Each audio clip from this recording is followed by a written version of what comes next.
Hey, what's up guys? Welcome back to another Reddit Stories video. So anyways, sit back, relax, and if you're new here, subscribe. Alright, anyways, let's get into the first story.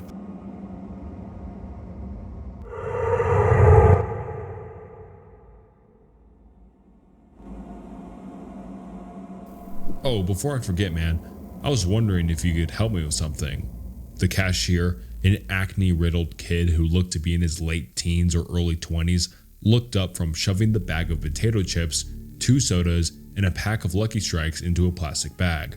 For a moment, he just stood there, seemingly frozen in mid-action. Then he finally answered, "Yeah, what's up, man?"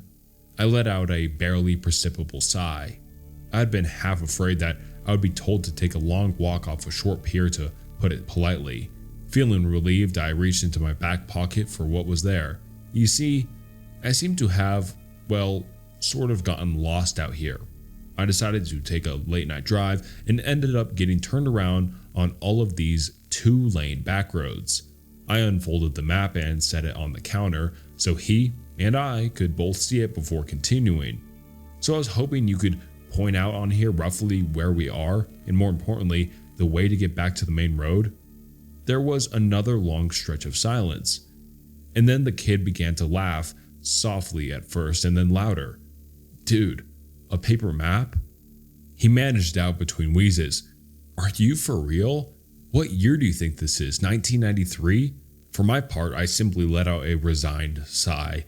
I'd had a bad feeling I'd be getting this sort of reaction from someone his age, and it looked like I'd been proven correct. Can't say I didn't see it coming. He wiped tears from the corners of his eyes and looked at me. "Seriously, bro, don't you have a GPS in your car or something?" he asked. Immediately, I hooked a thumb over my shoulder, pointing out the glass entry door at the beige sedan sitting at the gas pumps. "Not in a Honda Accord from 1979, I replied simply.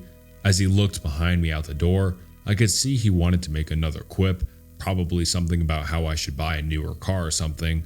Thankfully though, he kept it to himself. Instead, he leaned over the map and, still chuckling softly to himself, began looking at it.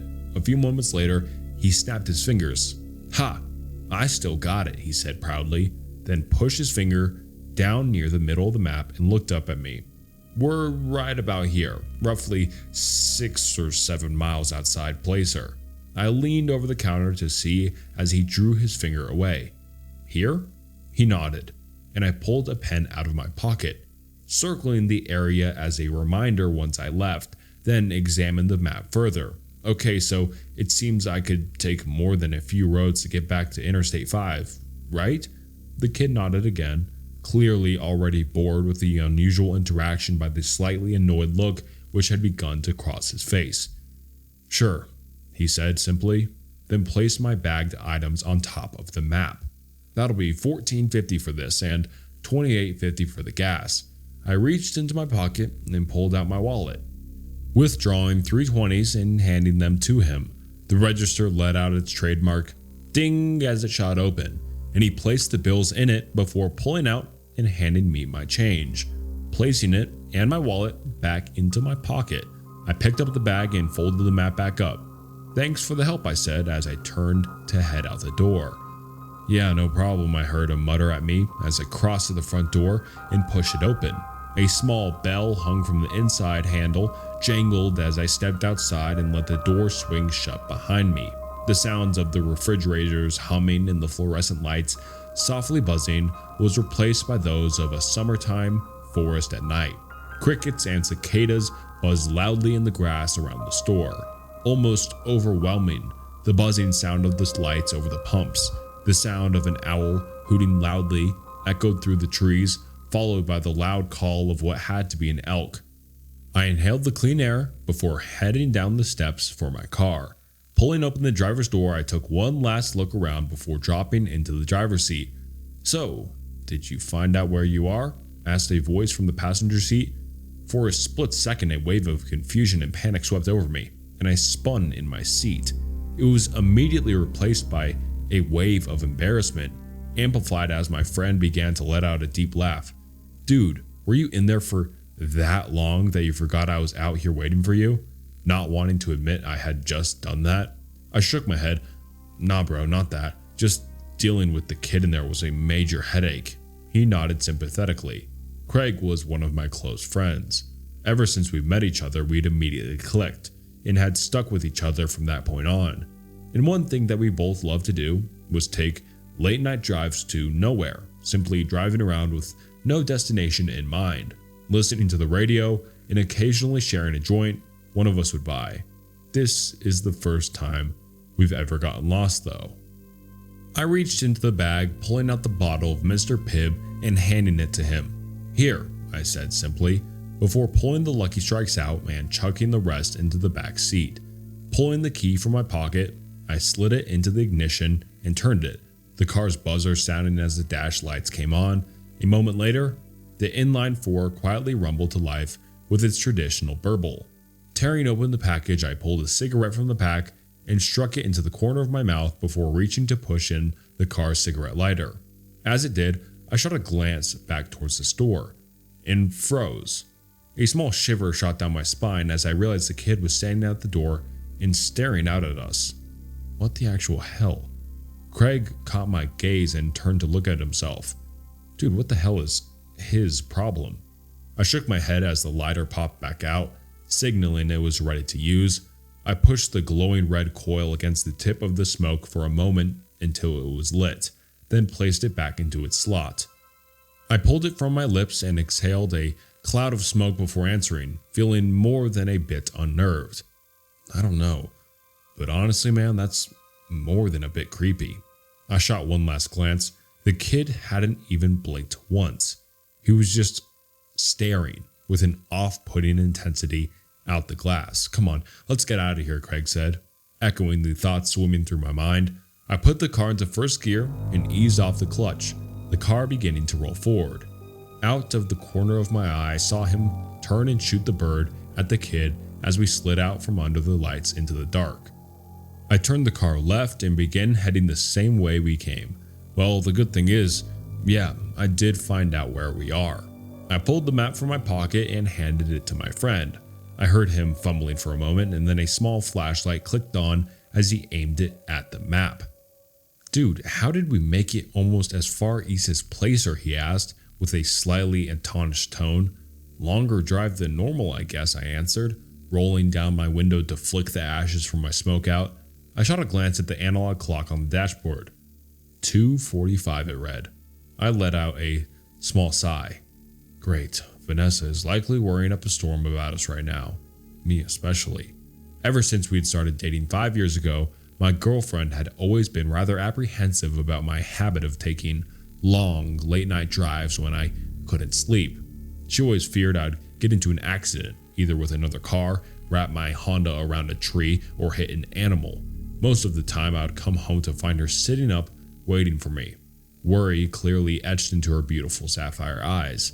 I bit my lip slightly. "Hey, you think I should text Vanessa and let her know we're okay?" I asked Craig. I heard him let out a snort. "Honestly, bro, no. I know the woman loves you to death and I'm happy she cares so much, but she's gotta learn you know what you're doing. Plus, you two need your space. It's not healthy how much time you two spend together."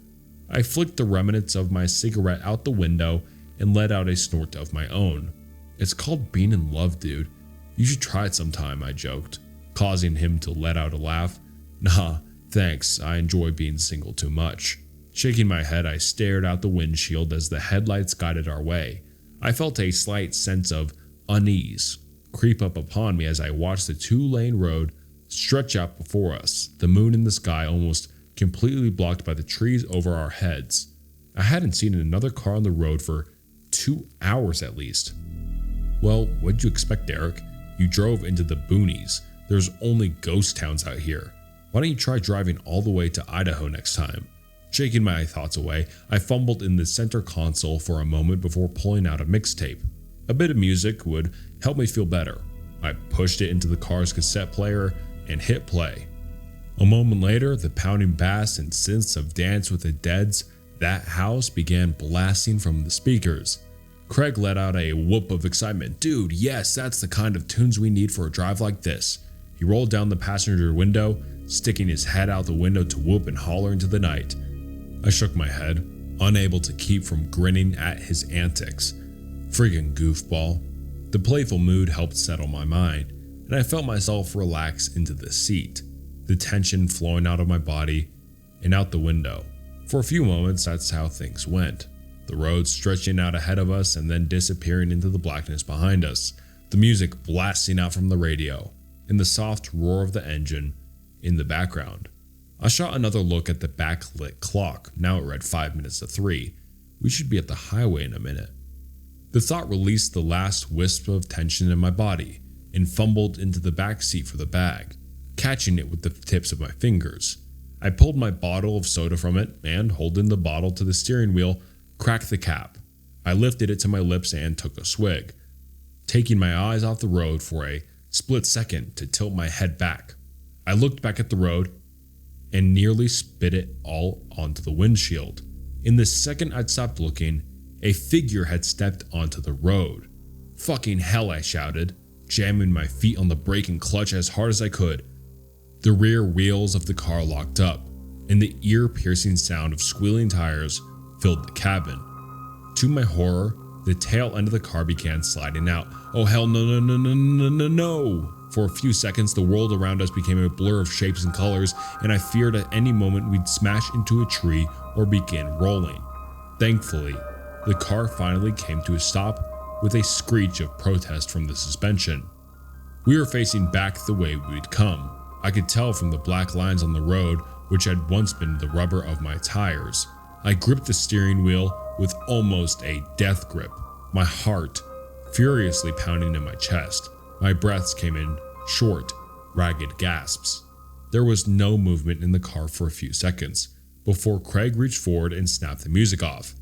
"Dude, what the fuck?" he shouted at me, his face looking as pale as mine must be. I didn't say a word to him. Instead, I pulled up on the handbrake, ripped off my seatbelt, and practically kicked the door open. Stepping out onto the pavement, I stepped to the front of the car on unsteady legs until I was squarely in between the headlight beams. I looked around, first at the road ahead, then at the forest on either side. There was nothing there. What the? I turned and looked behind me. Over the roof of the car, the red glow of the taillights illuminated a few feet ahead, but beyond that, nothing but blackness. I turned again, looking out at the darkness beyond the branches. No movement disturbed the bushes and branches, and aside from the quiet hum of the car's engine, it was silent. I shook my head. Did I just imagine things? I shook it again. No, I know for a fact I didn't hallucinate. There was someone there. The sound of the car door opening made me turn. Seeing Craig step out of the car, leaving the door open, he immediately came over to me. "You have exactly 20 seconds to explain to me what the hell just happened before I lose it, bro," he explained. For a second I fought to find my voice. Then I answered, Dude, I'm not crazy. Someone stepped out on the woods and onto the road. It looked like a chick and I thought it was gonna freaking hit her." I realized I'd been holding in a breath and let it out, trying desperately to get myself to relax. Craig gave me a confused look. "You serious, man?" I nodded. He pulled the flashlight he'd used to look at the map from his pocket and flicked it on, aiming it first at the tree line on one side of the road, then to the other. After doing this a few times, he turned back to me. "Well, whoever it was, they're not there anymore."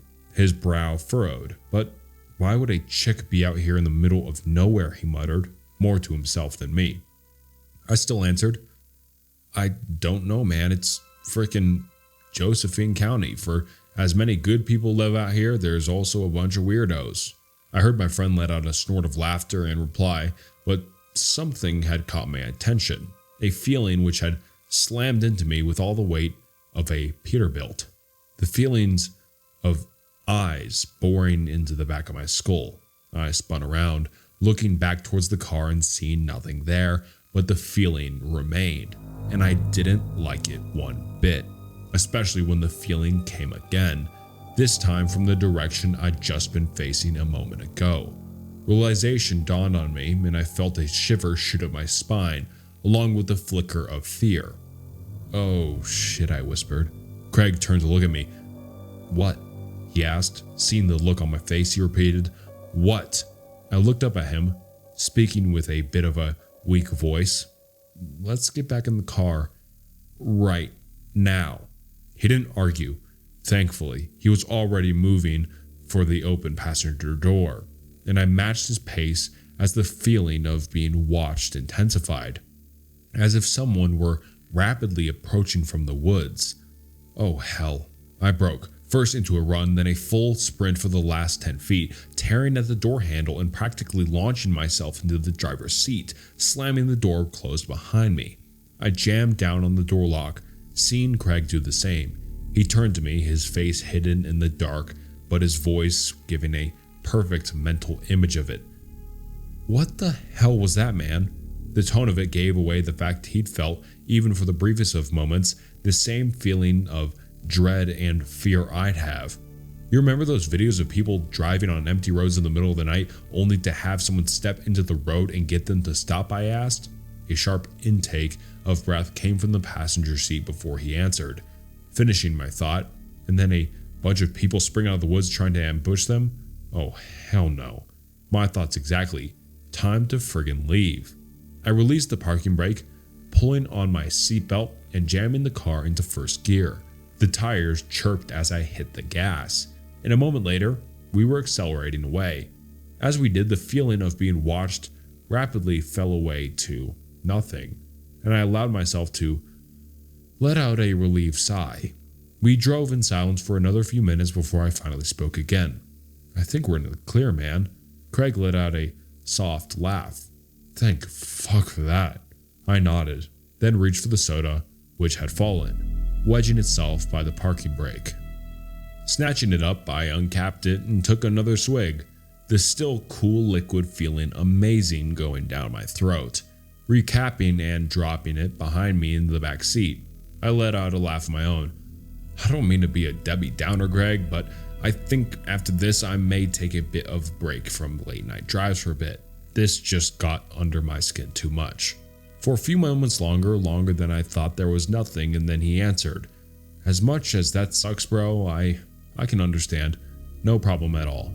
I thought I could detect a small tone of sadness in his voice, along with something else I couldn't place, but then I heard him sit up straight. "Hey, Jake?" he asked, a bit of a concerned tone now etched into it. "Yeah?" I heard him draw another breath. Shouldn't we be on the highway by now? Or at least see the lights of passing cars? I hadn't been fully concentrating on anything except the next stretch of road and my headlights, but at his words I jerked my head to look beyond them. What the actual hell? He was right. The lights of cars and trucks flashing by on the freeway should be visible through the dark. I clearly remembered looking in my side rear mirror as we turned onto the road from the highway, seeing the ever-present white and red clothes zipping by both ways at close to the same distance we were now. That wasn't the case anymore. All I could see in front of us was darkness. Darkness in the woods on either side of the road.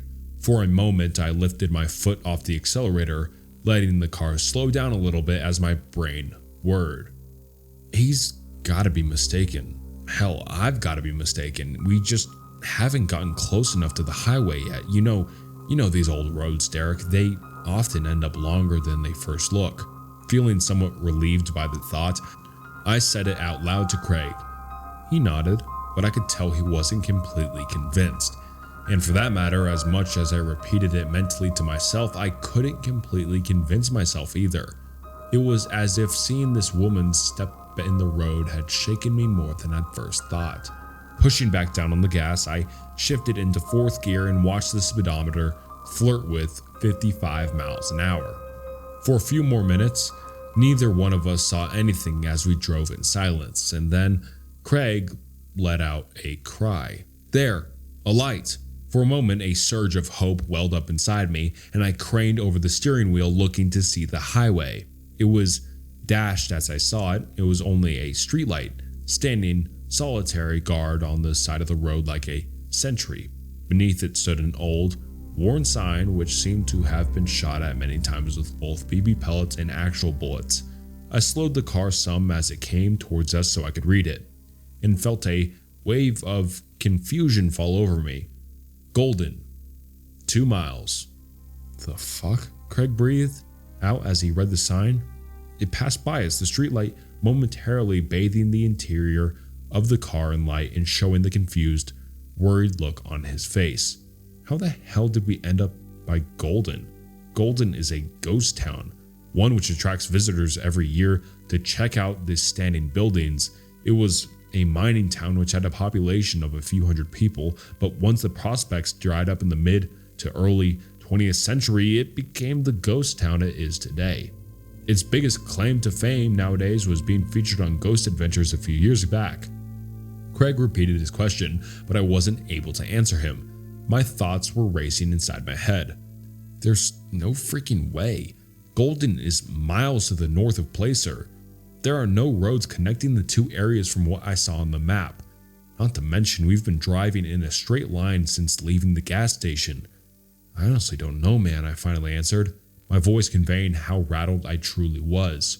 In the car's dark interior, I saw him put his head in his hands. I fumbled for my pack of cigarettes, pulling another out with slightly unsteady fingers and pushing in the cigarette lighter. A few moments later, the turnoff for the ghost town flashed by on the right. I saw the dark, hulking shape of the church's spire rising out of the dark for a moment, then it was behind us. The lighter popped out, and I pressed it to the smoke, lighting it and putting it back. I decided I needed to try and calm the rising tension that was filling the car's interior. Look, however we ended up here, man, the fact is we can't be far from the highway, so let's just keep our wits about us, keep calm, and when we get back over to my place, you, me, and Vanessa can have a good laugh over this. Sound good? I heard my friend take a deep breath, then let it out with a whoosh. Okay, yeah, that sounds like a plan, he said, and he let out a soft laugh, and I felt him pat my shoulder.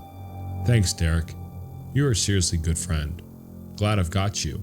I nodded, then realized he may not be able to see it in the dark.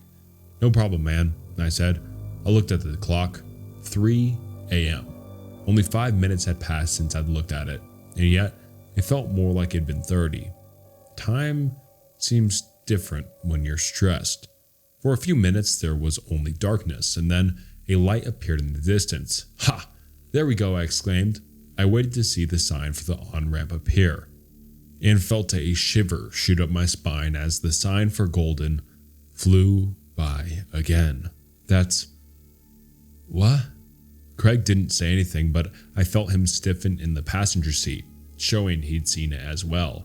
As the streetlight and sign disappeared behind us, a feeling began to creep up on me. Another shiver shot up my spine as I realized that it was the same feeling I'd had when we'd gotten out of the car. The feelings of eyes on me. My eyes shifted to the blur of the trees on either side of the car, but I saw no one out there. The turn off for the ghost town approached again. I heard Craig let out another deep breath. Derek, pull us over, please, he said simply. His voice was shaking, and as much as I didn't want to stop, I did as he asked. Pulling over just before the turnoff, he ripped his seatbelt off, shoving the door open and stepping out. I watched him stride to the front of the car and stand there for a minute. He seemed to start shaking a bit, and I realized just how much this was getting to him. I unbuckled my seatbelt and reached for the door handle when I glanced at the clock and froze. The clock was still showing 3 a.m. The hands hadn't moved at all. A feeling of shock washed over me like a wave as I tapped it with my fingers to see if it was merely stuck, but it refused to begin moving again. Okay, what the fuck is going on? I whispered to myself. I reached into my pocket, fishing out my phone and turning on the screen. Like the clock, it too showed the time as 3 a.m. The feeling of being watched began to intensify, and I glanced at Craig, standing in the dark before looking down, beginning to type a text out to Vanessa. Hey, baby girl, just wanted to let you know that Craig and I are okay. We're trying to get back to the highway, but have gotten a bit turned around out here. Do me a favor And if I don't text you again in 15 minutes, text me back, okay? I love you. I replaced the phone back in my pocket. I know I should have been more honest, but I was beginning to feel a little freaked out by the weird situation. I didn't want to worry her any more than necessary, as it would make me start to freak out worse. Pushing open the door, I got out and walked around, stopping near the front headlight. Dude, you alright? I asked him after a moment. He didn't answer, but happily he seemed to have stopped shaking.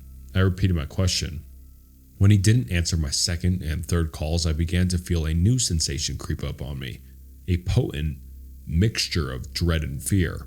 Craig, dude, you're creeping me the fuck out. Please say something. He finally turned to look at me, and in the semi-glow of the headlights, I saw his face had gone a bit pale.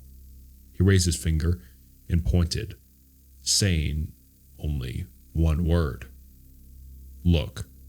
My eyes followed where he had gestured, and I began to feel like someone had dumped a bucket of ice water over my head. The cigarette dangling from my lips fell from my mouth to the ground. Standing about 15 feet away, just inside the tree line, was a figure.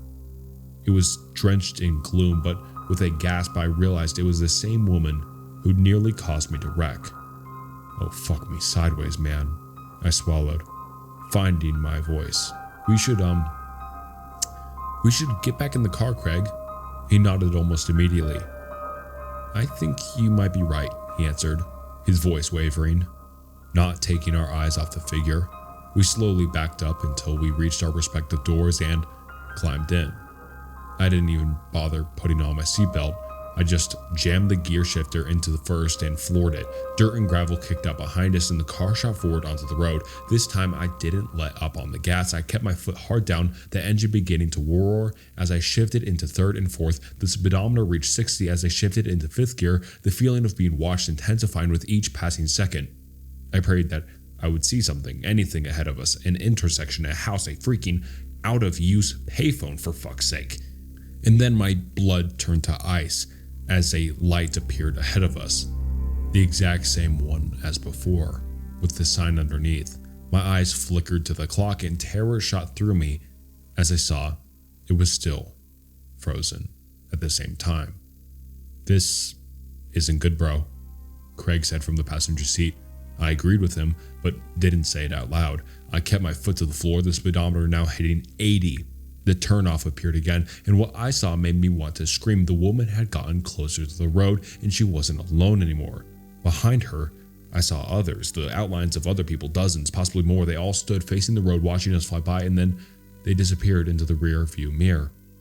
Fuck, I breathed out as the light and sign passed by once again.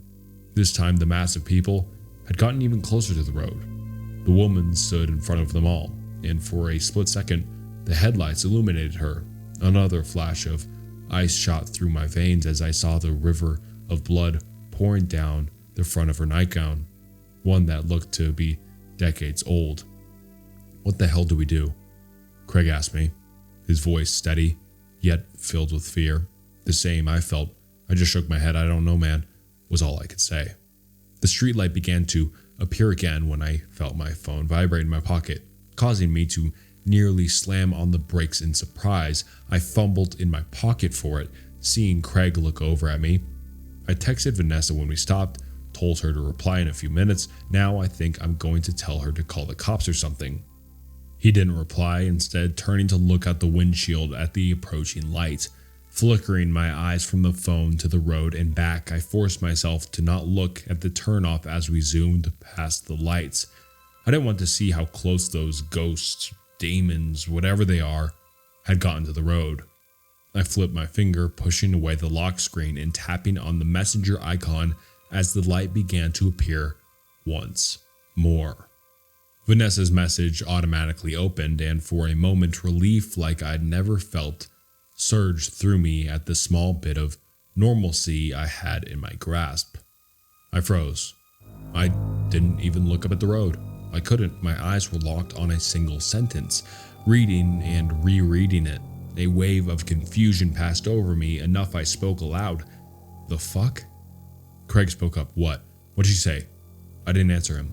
My mind was racing at a million miles an hour, trying to understand, but it was like I was hitting a mental wall. I tried to think of something else as another thought came to me, but again the same block was coming to me. As it did, a new wave of fear began to rise up in me, one for an entirely new reason than the terrifying loop flying by outside. The speedometer now showed we were doing 90, and then Craig spoke. Can I ask you a question, man? Ice filled every vein in my body, not at his question, but at his voice. It was different. Gone was the fear and tension he'd had not even a minute ago. Now he just sounded flat. No, not flat. I couldn't tell why, but the way his voice was, it almost made me feel like he was smiling. Another shiver cascaded up my spine as I finally forced myself to answer, my mouth dry as cotton. What? He answered as we began to fly under the streetlight. Are you scared? For whatever reason, the question made me turn to him just as the light whizzed over us. For a split second, the car's interior became illuminated again. My eyes locked with his. The lights flew by, the turn off appeared again, and for a moment, my eyes flicked up to see the woman was right next to the road. Bathed completely in the headlights, I finally caught a glimpse of her face, and then I was screaming. My fingers tearing at the door handle as the car swerved to the right. I saw a tree flying towards the windshield. I didn't think. I just forced the door open and leapt out. The ground rapidly flew up to meet me. Darkness. I woke up in a hospital room, a bandage covering my head and one arm in a sling. My chest felt like it was on fire as well. The first thing I saw was Vanessa, who, upon seeing me wake up, burst into tears and wrapped her arm around me. A few moments later, the doctor came in. He told me that I was a lucky man, apparently. I'd gotten away with only a gash in my head requiring staples, severely bruised ribs, and a broken arm. Shocking for having dove out of a car at what appeared to be tremendous speed, he said, raising an eyebrow. Then he told me the police wanted to speak to me. He showed them in, and 2 officers entered, asking me many questions. I told them exactly what had happened, well, except for 2 small details anyways. They appeared to take my account seriously and promised to look into it. We've had some reports similar to yours, sir, one of them answered tentatively. Then they showed me how I'd been found, how a father and son who owned a gas station nearby had been out driving and had come across first my destroyed Honda, which had wrapped itself around a tree and then some, and then lying unconscious in the grassy ditch, me. They didn't say who they'd been, but I had a fair idea who they'd been, at least the son anyways. That night was 3 months ago. I've been at home, resting and healing this entire time. It's given me plenty of time to think, plenty of time to process everything. I try not to think about that night, about any of it. I feel like I'll go insane if I do, especially after the police told me that they found nobody else at the scene of the wreck, only the passenger door hanging open. But I've had to. After receiving an email from an unknown address, one claiming to be the son, the kid I saw in the gas station that night, he told me things that his father told him he'd seen for years that he didn't believe at all until that night when he looked out the door at my car. That's when he'd frantically called his father. As I type this out, I feel myself begin to violently shake, remembering the woman's face indeed a ghost. As it flashed in the headlights, the look of horror plastered there as she frantically waved at me to get my attention. The same look the others must have had, remembering turning to look at Craig as the light flickered over and seeing the smile on his face. A smile wider than any human being's could possibly be, filled with shark-like teeth as black eyes stared hungrily at me, the same shark-like smile the kid told me he'd been flashed as I'd pulled away. But mostly I remember the single line of text Vanessa sent me, what caused me to rack my brain, trying frantically to recall my friendship with the figure sitting opposite me, and horror filling me as I realized I couldn't think of one single memory. What will keep me from ever taking late night drives again? The three words that will remain burned into my memory forever. Darling, who's Craig?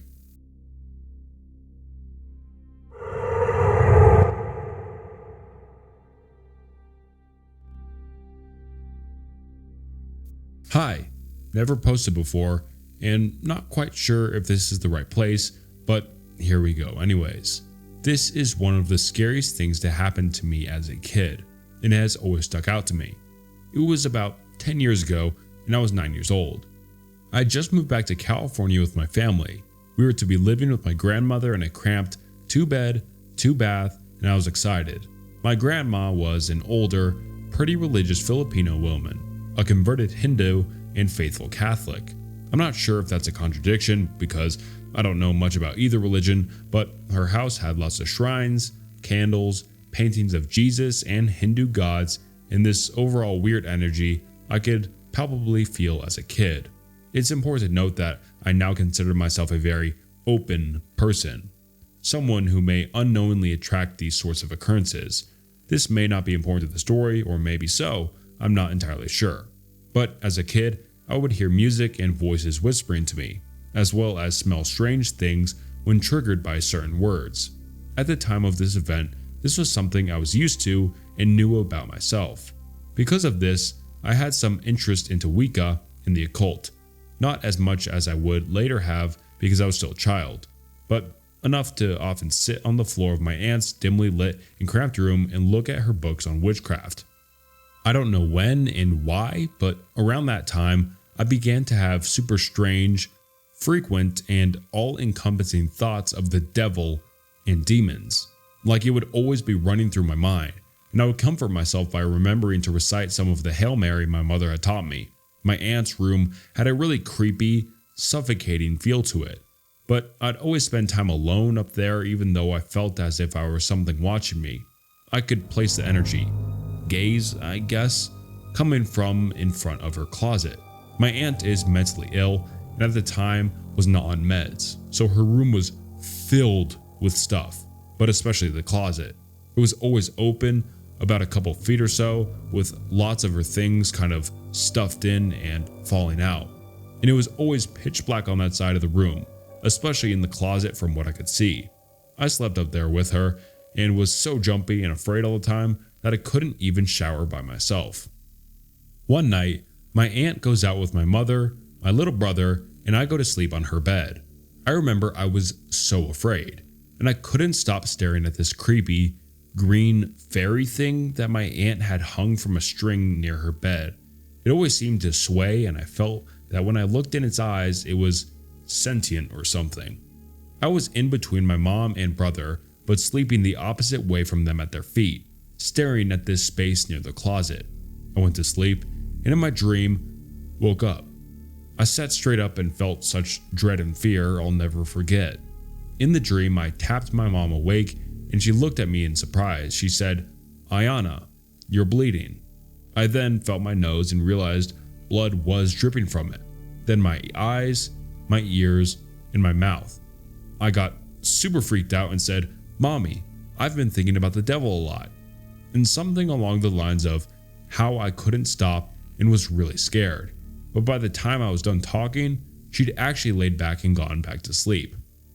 Then, in a moment of fucking horror, something was on top of me. It was dark and I couldn't see, but I remember thinking it was a little white man. It was sitting on my chest with its knees on my collarbones, growling, hissing, making terrifying noises while it was literally, and I mean literally, choked the absolute hell out of me. I was trying to flail my arms around, but I couldn't move. It lasted so long I remember thinking, oh my god, when will this end? And then as suddenly as that, I awoke for real. I was laying on my back, breathing heavily, and feeling sore, in the exact same spot as the dream. Briefly I thought, oh no, is this real? Will it happen again? So I lay in silence until I could muster the courage to turn and look at the closet. I felt absolutely horrified. The space was radiating the most intense, deep hate and evil I will never forget. it has stuck with me for so long. I could just feel something staring at me so intensely. And also the sense that it knew that I knew it was there, that we were looking at each other in that moment. I rubbed my mom's hip for comfort and laid back down, immediately starting on a Hail Mary. I did it again and again until I could fall back asleep. For some reason, I also felt, although I was asleep, that whatever it was, left. I could sense it walking out of the room. When I woke up, I went to stand near the closet and the space felt kind of empty. Anyways, grew up and forgot about this story. Used to tell it to my friends for a scary laugh, but I've just finished my first year of college and moved back here for the summer, so it's been on my mind. This wasn't even the most frightening thing to happen in this house, so we'll see if any other future things happen. Hopefully not. LMFAO. And alright, I'll give you a second to process that. Let me know what you think about these two stories I read down below. So yeah, thank you for watching to the end. If you're still watching, like and subscribe. It helps the channel a lot. And yeah, thanks for listening to the story. I enjoyed reading it, and I hope you enjoyed it as much as I did. So alright, anyways, until next time, see you later.